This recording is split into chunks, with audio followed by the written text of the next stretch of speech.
Hello. Over the years, I met with people who gave up on the church because a time of personal crisis came and they met with a cold shoulder and not much help, if any.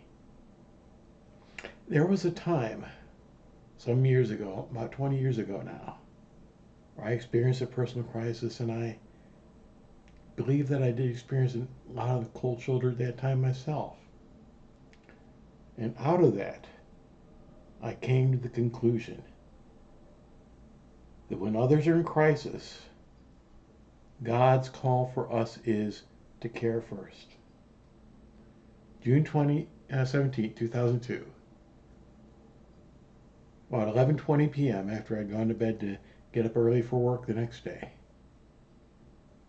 It was warm out, the windows were open, heard screeching tires in the parking lot. About 1:50 a.m., I was awakened by the sound of breaking glass. I heard voices in the parking lot discussing and evacuating my apartment building. My apartment building had been set on fire by the person who peeled out of the parking lot. He was a young man who was living with a young woman just down the hall from me, and he had come back on drugs and alcohol, and she left him. They had a big fight. Screeching tires are part of that. Then he came back still under the drugs and alcohol, and tried to set the apartment on fire because he had this fantasy fueled by the drugs and alcohol that he was going to rescue her and show how much he cared. So about 2:20 a.m., I was out in the parking lot. I had gone out in the hall and saw the smoke and got out myself. And my next door neighbor was at her window ready to jump, and the fire department had arrived by then, and the rest of us watched the fire and saw some coming out. There were some elderly people, some infirm people, some disabled people that needed to be evacuated, but thankfully there was no loss of life. And about 5 a.m. I went, a couple of us had gathered together in the lobby of one of the other buildings in our apartment complex, and we had an interview with local news, and I went out and I looked at the fire myself. I had a quick interview with a radio station, and about 5:30 a.m. There weren't many people that had cell phones at that time, back in 2002, so I called my brother from a borrowed cell phone, and I got in touch with my neighbor. And throughout that whole day, we were trying to put it back together, and because I had left so suddenly, I forgot my wallet, and by 4:55 p.m., a fireman went into my apartment, which the apartments were cordoned off because it was a crime scene. And the fireman retrieved my wallet for me, and so I was able to drive and get in my car and etc. And Red Cross helped me to get some clothes because my clothes were in that apartment, and I had 2 days off from work. Worked on for next week on getting what I owned out of the apartment. I just ended up losing a couch and a couple of old mattresses. During that time, I felt a tremendous comfort from God that Lord was with me. Tremendous comfort. And even though I lost some material things, I didn't know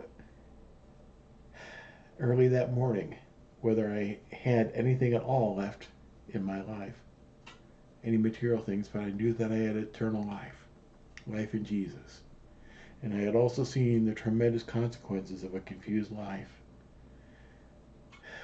The young man and woman, the young man with the alcohol and drug problem, and the problem they had with living together. But what I wanted most was simply my Bible, not just any Bible, but the one I had been reading for myself for so long. So that's what happened to me. And from that, I came to the conclusion, as I said earlier, God's call for us in times of crisis is to care first. Throughout our lives, we're going to find other people that we know. We're going to be caught in personal crisis, disaster, or catastrophe. For a single person who's experiencing a breakup, yeah, that can be quite devastating, right?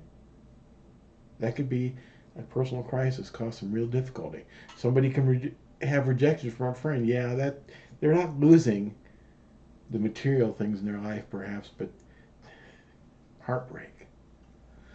An adult may receive shocking news of a deserting spouse, may come home to find that their spouse has abandoned them. Yeah, loss of a marriage. A person may experience death in the family or among their friends. Yeah, they're losing someone in their life. The person may lose their job. A person may lose their dwelling. So many things that can be a personal crisis. And each of these people and families will need at some point to start a recovery and a rebuilding process in their lives. So what do we need to do? We need to make sure our words and our actions are actually helping them and that we're showing the wise love of Christ. Too often, when people are in crisis, people say too much, senseless words and actions. They become an annoyance at best, or maybe even a hindrance or stumbling block. Christ-like love in these situations calls us, when people are in a personal crisis, care first. First of all, ask for information to find out where the need and the pain is. People can get awfully curious about that, may even more perversely looking for something to correct or criticize. We got too many people where the autocorrect is on in their heads and they think that they got to go out and correct situations. We're called to care and to love. Whether someone has made mistakes or acted contrary to wisdom or their expectations, there's no escape clause for any believer to think, act, or say in a way that implies that he or she can withhold the love and compassion of Christ from a fellow believer who's hurting because that person in some way made some contribution to their own troubles. Mistakes, we all make mistakes. Lack of wisdom, we all have blind spots and lack wisdom in it. Or maybe they simply didn't follow someone else's cheap advice that was brought to them, and you think they're paying the price for that. The most common question I had after my apartment, after the fire, was, did you have insurance? And I didn't have it at that time. But I did have enough funds to replace what I needed. So my need wasn't financial. I didn't ask anyone for a penny in that time. I wasn't looking for others. Maybe some sympathy, maybe some help. And I really wish at this point I had asked those people, why do you ask about my insurance? So what if I did or didn't? Do we trust God in time of emergencies? Do we refuse to pray and care for those who are going through a hard time because of a technicality like that? What I needed at that time would have been simple things like helping me with laundry, cleaning out the old apartment. Fortunately, there was a building which was undergoing renovation, and the apartments had just become available. Some of them, and I was able to move just simply across the courtyard into a new apartment, which is more like what I was going for. I was thinking about moving away at that time into a somewhat larger apartment. So allow others also, when they go through a personal crisis, to hurt and recover in God's time. The worst speech to give a person in the process of recovery and rebuilding is the get over it speech. That's actually what most people are really trying to do.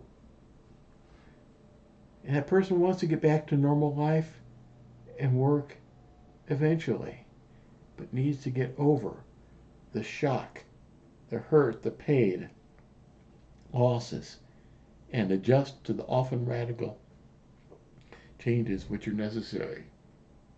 And you can't force a timetable upon that person. Anyone working his or her way through a personal crisis or catastrophe will often be, first of all, in shock, living moment by moment for a while. Those are the first stages of a rebuilding and recovery process. And those types of get over it speeches are cruelty to someone in that situation. So allow them to recover and hurt in God's time and open your heart. The words that you have should be caring and compassion. They don't need grandiose answers, bumper sticker wisdom, solves everything answers, and you probably don't have the wisdom or insight to offer them. A brief word of sympathy. I'm sorry to hear about that. I'm sorry that happened to you. I would like to help. Or pray, a brief prayer of faith, hope, and encouragement. That's often also welcome in that moment if you have a chance. If you're comfortable with the person, if the person's comfortable with you offering that prayer and going beyond that, open your heart and open your arms. Sometimes a person in crisis needs a physical demonstration of caring. Provide a hug, a comfort, and be a caring presence. Jesus often touched those who had need of physical healing, and sometimes we were the most physically repulsive people. So be the hands and the arms of Jesus in that situation. Allow others to recover. Ask not out of curiosity, but to know where to help. Open your heart, open your arms, and open your home. Sometimes people going through a personal crisis or catastrophe simply need a place to stay.